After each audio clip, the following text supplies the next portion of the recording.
What's the meaning of caress?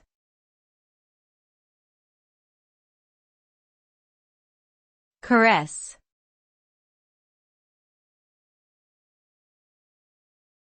Caress.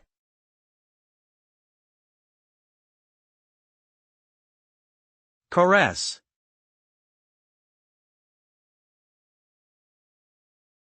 Caress.